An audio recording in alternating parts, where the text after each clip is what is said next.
এই যে এখন যে খাবারগুলো চারিতে দেখতেছেন, এগুলো লাগতো না এবং এগুলো থাকতো না। এগুলো যদি মহিষগুলোকে আমরা ছেড়ে পালতে পারতাম। এখানে আমাদের ২০ টা মহিষ আছে। তাদের পিছনে পার ডে এখন ৳৩,০০০ খরচ হচ্ছে। ধানের কুড়ো, ভুসি, খৈল এবং খড়, অন্যান্য দানাদার মসুরি, খেসারি, অ্যাঙ্কার দিয়ে একটা রেশন তৈরি করে পার হেড গরু মহিষ প্রতি আমরা তাদেরকে প্রায় ৩ কেজির মতো দিচ্ছি সাইজ অনুপাতে। তো এখানে প্রতিদিন ৫০ কেজি খাবার আমাদের লাগতেছে। কুড়াটা একটু বৃদ্ধি দিচ্ছি। তো এই খরচটা আমি কমাতে পারতাম যদি আমার পর্যাপ্ত পরিমাণে ঘাস থাকতো। ইভেন অ্যা দানাদার খাদ্য খরচ কমাইতে পারতাম। কিন্তু আমার পর্যাপ্ত পরিমাণে ঘাস নাই।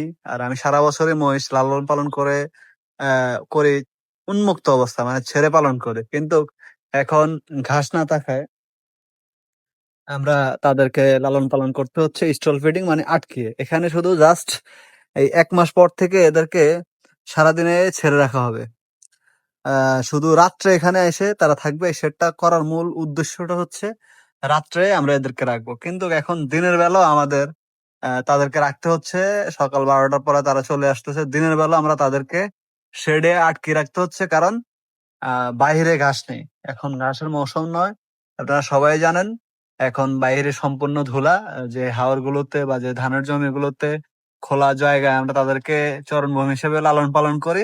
সেখানে ঘাস না থাকার কারণে এখন তাদেরকে আমরা এভাবে আটকিয়ে পালতে হচ্ছে এবং তাদের খরচ, খাবার খরচই দিন, দিন মানে আমাদের সেটা বহন করতে হচ্ছে।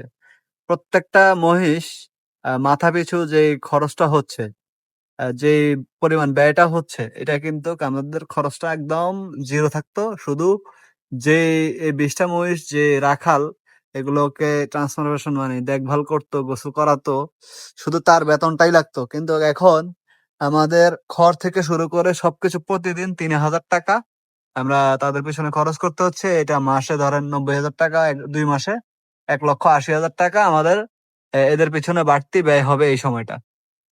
এভাবে করতে হবে কারণ এখন খাবারের প্রাপ্যতল্যা ঘাস না থাকার কারণে আমরা তাদেরকে এই খরচটা দিয়ে তাদেরকে লালন পালন করতে হবে।